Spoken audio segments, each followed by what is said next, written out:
In May 2006, an incredible drama of survival unfolded on Everest. The mountain, which serves as an icy graveyard for more than 200 climbers, was preparing to claim another life. 50-year-old veteran Lincoln Hall returned to finish what he started 22 years ago. He would find himself in a deadly trap at an altitude of 2,800 feet in the death zone, where every minute without oxygen irrevocably kills brain cells. When his own team exhausted all hope of rescue, Lincoln's story should have ended. But what happens the next morning will challenge everything we know about the limits of human capability, and the rescue operation will forever go down in history as an example of the most extraordinary heroism and the most agonizing moral choice at the top of the world. At the center of this storm was a man who was more than just a climber. Lincoln Hall was 50 years old.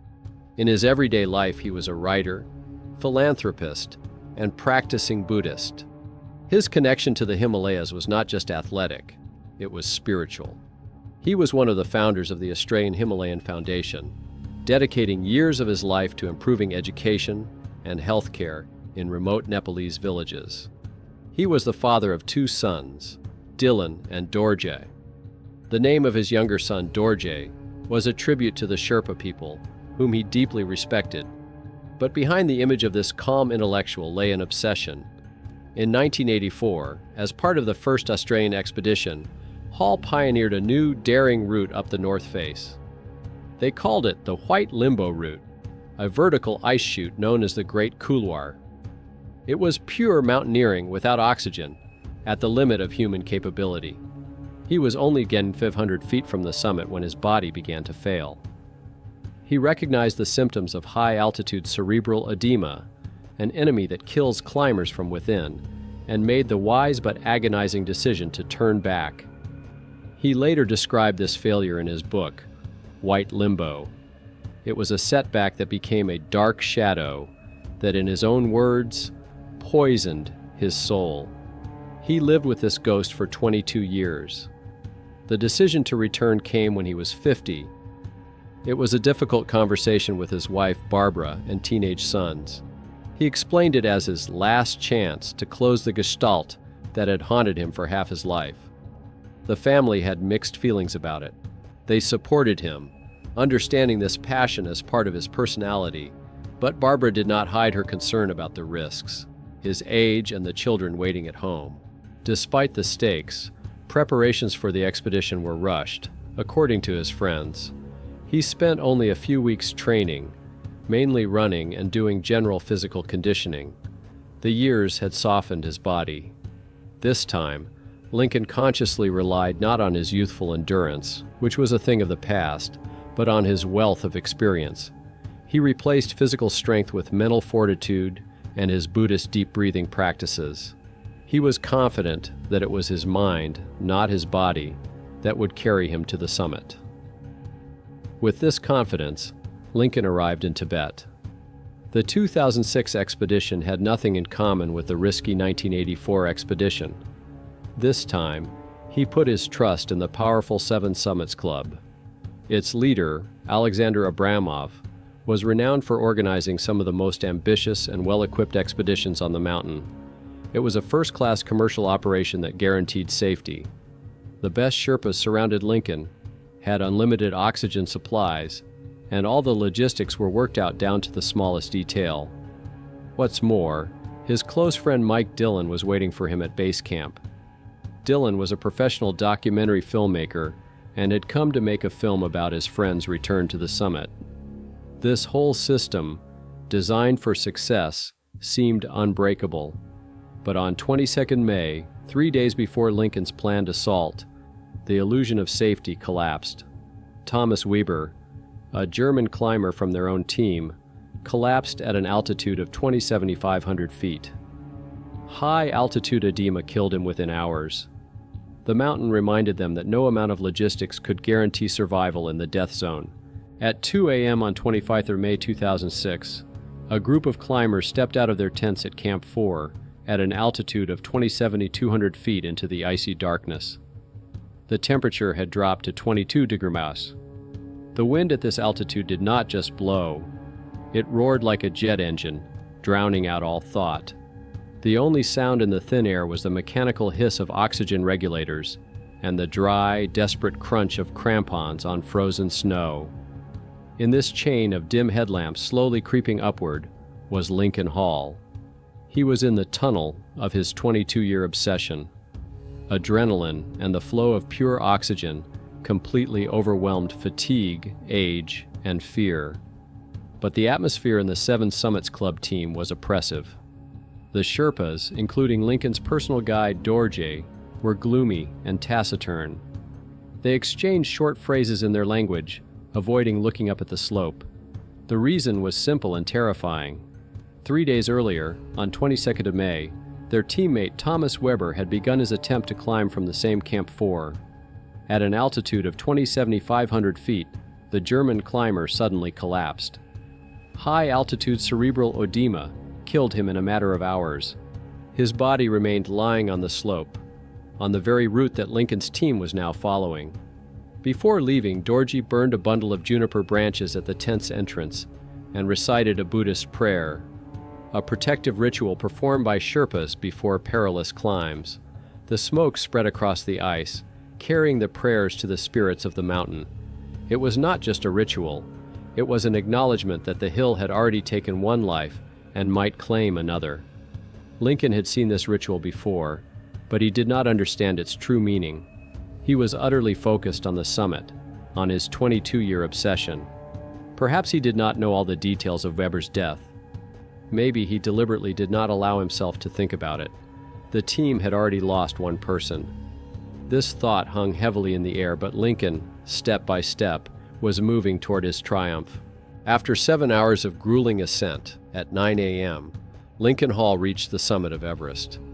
At that altitude, 29,000 feet, the curvature of the earth was visible to the naked eye, and the sky above was dark purple.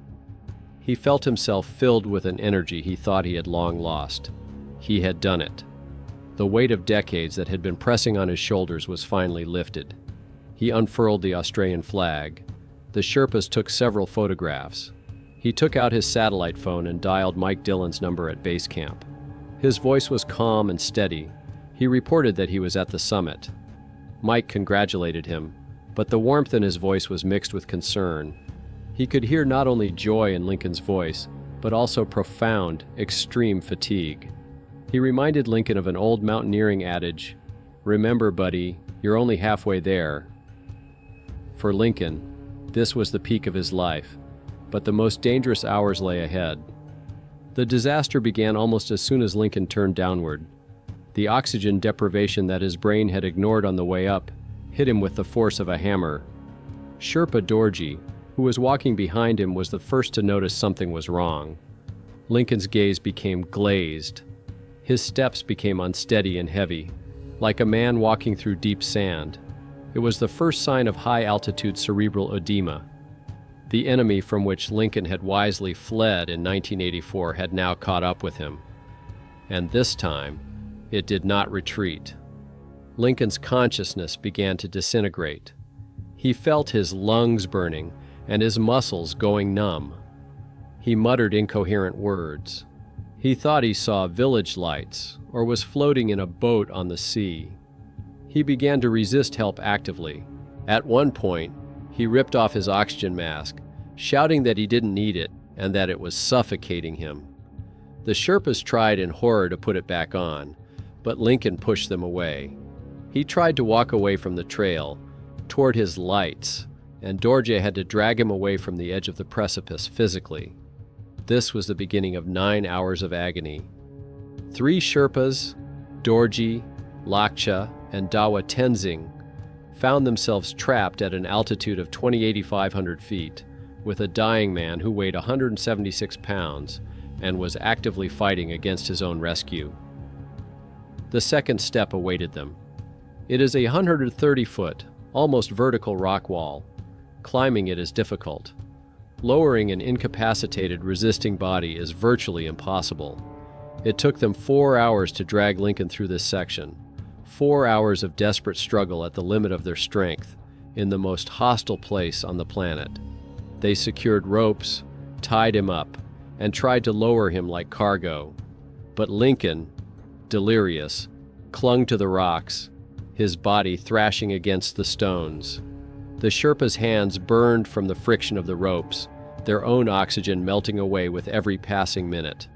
The wind was picking up.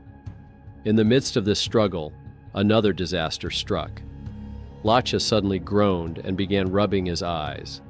Earlier that morning, during the ascent to the summit, the glass of his protective goggles had cracked from being hit by an ice axe. He taped the crack with electrical tape and continued climbing. He couldn't stop. But through the crack in his goggles, his left eye had been exposed to direct ultraviolet radiation for 7 hours, which, at an altitude of 26,300 feet, is 5 times as intense as on the ground. At first, there was a slight burning sensation which he ignored. Now, 9 hours into the climb, the pain was unbearable. Snow blindness, ultraviolet corneal burns, had set in with full force. Lakshya's eyelids were swollen, and tears streamed from his eyes, instantly freezing on his eyelashes.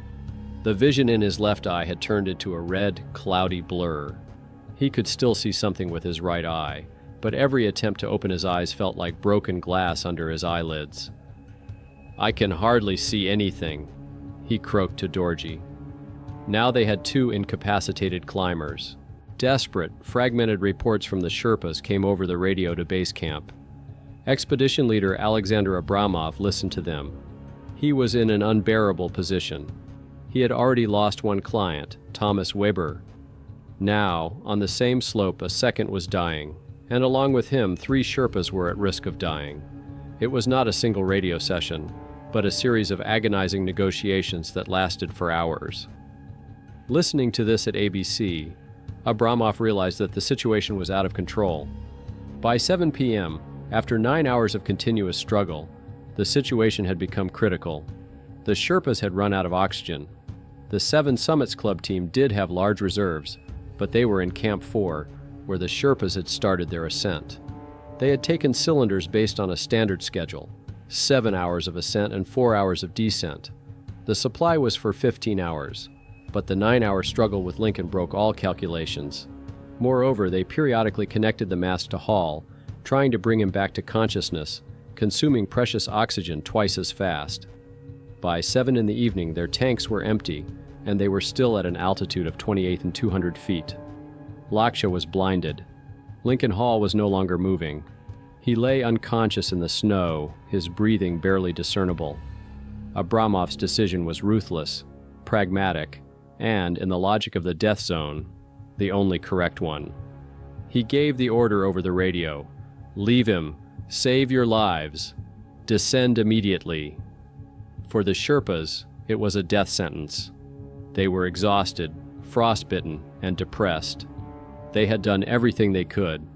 Silence reigned, broken only by the howling wind. They conducted the final test. Dorji knelt and took off his thick glove, risking frostbite on his own fingers. He tried to feel for a pulse on Lincoln's neck under the layers of his down suit. Nothing. He waited, counting silently. 30 seconds, a minute. Nothing. Lakshya, squinting with one eye, tried to feel for a pulse on his wrist. Nothing either. Dorji leaned closer, trying to hear his breathing, but at 28,500 feet with the wind and his own oxygen mask, it was useless. He shone his flashlight into Lincoln's eyes. His pupils were dilated and unmoving. He pressed on the eyeball, the pain reflex, the last sign of life. No reaction. The body did not move. Dorji knew that in extreme cold, a person could enter a state similar to suspended animation, when the pulse is almost imperceptible. He had seen this once before, and the climber had been saved. But then they had oxygen, daylight, and 2 hours to reach camp. Now it was night. They had run out of oxygen. Lakshya was blind, and it would take several hours to climb down in the dark to reach camp. Even if Lincoln were still alive, they would not be able to get him down. All 4 of them would die. Dorji Sherpa, after whom Lincoln named his youngest son, leaned over the body and whispered the quiet Buddhist prayer, Om Mani Padme Hum. It was the most tragic moment of his career. They carefully removed Lincoln's backpack and camera. In Sherpa culture, there is a tradition of delivering the last personal belongings of the deceased to their family if the body remains on the mountain. Then they turned around, hoisting the exhausted, blinded Lakchu onto their backs, and began the slow descent into darkness, leaving Lincoln Hall to die. At base camp, Mike Dillon heard the whole nightmare on the radio. He turned off the radio and picked up his satellite phone. It was around 9 o'clock in the evening. Calls like this, at this time of night, never bring good news. He made the most challenging call of his life. On the other end of the line, in Australia, Barbara Hall picked up the phone. Mike told her the terrible news. Lincoln Hall was officially dead. At base camp, Mike Dillon dropped the satellite phone. The icy tent turned into a vacuum, where the only sound was the howling wind outside. His best friend, whom Dillon had known for 20 years, with whom he had gone on the 1984 expedition, had just died before his eyes, live on the radio. He buried him by telling his wife the terrible news. The shock slowly gave way to an icy, heavy emptiness. On the other side of the world, in Australia, Barbara Hall hung up the phone. The world narrowed to the silence of the house at night. She went into the room of her sons, Dylan and Dorja. She had to tell them that their father would not be coming home. The older son began to cry. Barbara felt not just grief, but a cold emptiness. The man who had been the center of her life had disappeared on an icy slope thousands of miles from home. Exhausted by grief, she eventually fell into a heavy, restless sleep. And that very night she had a dream. It was incredibly vivid and real. She saw Lincoln walking toward her. He was alone, he looked tired, but he was walking and smiling broadly and brightly. At that very moment, at an altitude of 8,500 feet, in absolute darkness and silence, Lincoln Hall's body came to life. He opened his eyes. Consciousness returned in complete bewilderment. The body lay on the snow, in absolute solitude. The first thought was, where are the Sherpas? But then his brain, still in the grip of edema, pieced together the picture. He remembered falling, struggling. He looked at his belt. His backpack was gone. His oxygen tank was gone. His ice axe was gone. He realized with chilling clarity, they had left him to die. That thought should have killed him. But instead of panic, he felt a strange, detached calm that came from years of Buddhist meditation practice. He was still alive. Night fell. The temperature dropped to 40 degrees. Sleep meant death. That was the only thing his brain understood clearly. To keep himself from fading away, Lincoln began a 12-hour battle for his life. He started body pumping, rocking back and forth to generate even a drop of heat. He rubbed his frostbitten face with snow, trying to chase away sleep. His brain was his worst enemy. Hallucinations caused by hypoxia returned with a vengeance. He thought the mountain was the deck of a ship rocking on the waves, and he muttered that, "The weather is perfect for a cruise." Then he was overcome by paradoxical warmth, a sure sign of deep hypothermia. He thought he was covered with a warm blanket and began to unzip his down suit, releasing the last of his warmth.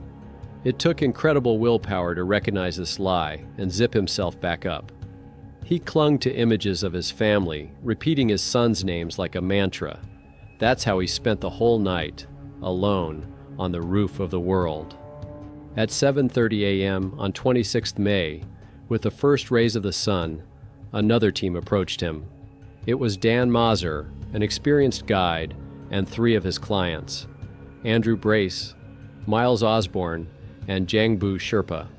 They were heading for the summit. They knew that somewhere here, on the ridge, lay the corpse of an Australian who had died the day before. It was a grim but common sight on Everest. Suddenly, the body moved. They stopped dead in their tracks. The scene was surreal. At an altitude of 2,800 feet, in the icy wind, sat a man. He had no helmet and no gloves. His down suit was unzipped to the waist. He was changing something in his shirt, as if he were going for a walk. As they got closer, he looked up at them and then at his frostbitten hands. He held his blackened fingers in the air as if they were wax candles. Lincoln Hall looked at the stunned climbers and croaked the phrase that went down in history.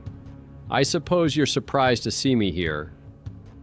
Dan Mazur and his team were in shock.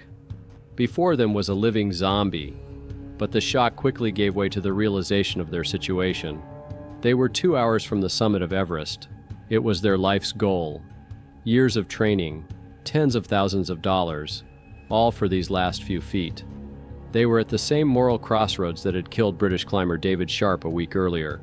Sharp was dying in the Green Cave, and more than 40 climbers passed him on their way to the summit.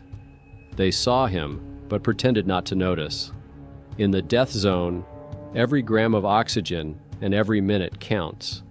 Stopping to help someone else means almost inevitable failure to reach the summit and a considerable risk to your own life. Dan Mazur looked at Lincoln, muttering about cruising. He looked at his clients, waiting for his decision. The decision was made instantly. There were no lengthy discussions. Mazur and his team silently agreed that they couldn't leave him behind. The rescue began immediately. They made Lincoln put on their own spare gloves, gave him hot tea from their thermoses, and fed him chocolate. Most importantly, they took off their own oxygen tanks and connected Lincoln to a fresh supply. Then Mazur picked up the radio. He tuned into the Seven Summits Club frequency and called Alexander Abramov's camp. What he said threw ABC into chaos. "Alexander, this is Dan Mazur. I'm at the second step. Your climber, Lincoln Hall. He's alive." Silence reigned on the other end. Abramov was sure it was a hallucination or a mistake. "Dan, that's impossible," came the reply. "We have confirmation. He's dead. You must be mistaken." Mazur had to convince them, shouting into the radio that it was not a mistake. "I'm looking at him right now. He's talking to me.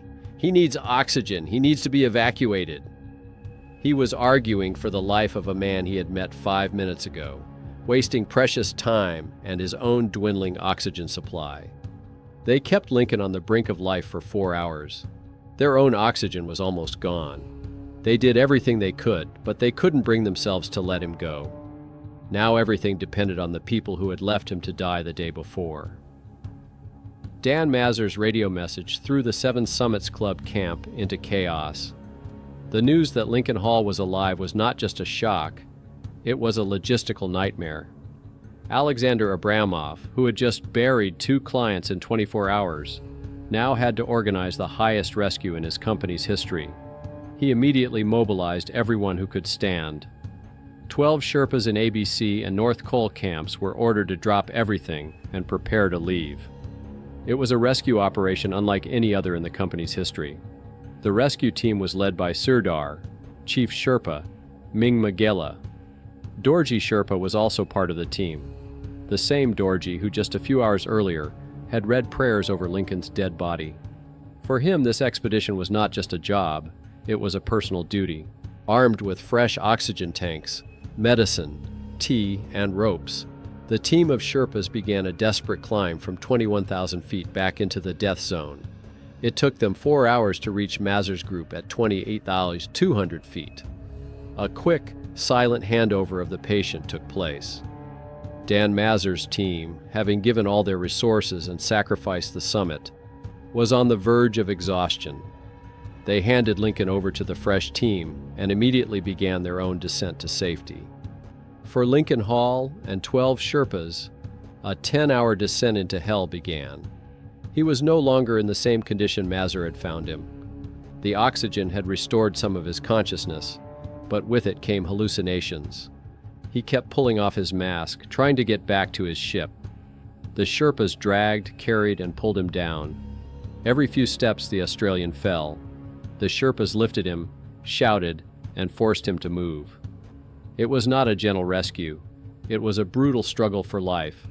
where the rescuers themselves were at their limit. At one point, when Hall once again collapsed limply into the snow and refused to get up, one of the Sherpas, in desperation, swung his ice axe at him. It was not a threat. It was a primal cry. "Go, or you will die here, and we will die with you." The descent was painfully slow and took place in 3 stages. It was not a single push. The first stage was the descent from 28,200 feet to the North Pole, and then to Camp 4 at 23,000 feet. The expedition doctor, Andrei Selivanov, had already climbed there, risking his own life. The second stage was the night at North Pole. The team reached the camp late at night on 26 May. Lincoln was in critical condition. Dr. Selivanov fought for his life all night in an icy tent, administering medication for brain edema and keeping him warm. The third stage began on the morning of 27 May.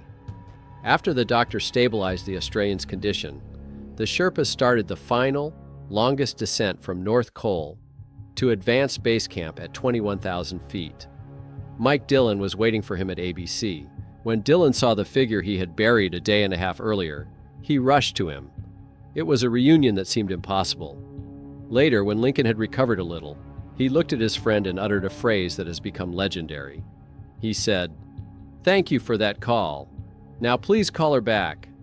The price for this miracle was high. The first prize was physical. Lincoln Hall was evacuated to Kathmandu and then to Australia. His hands and feet were blackened from severe frostbite. Surgeons were forced to amputate 6 fingertips on his hands and his right big toe. When he was finally able to speak to his wife from the hospital, he told her the price of his survival.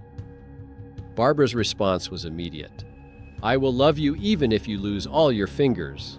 The second was moral retribution. The 2006 season went down in Everest history as one of the deadliest and most shameful.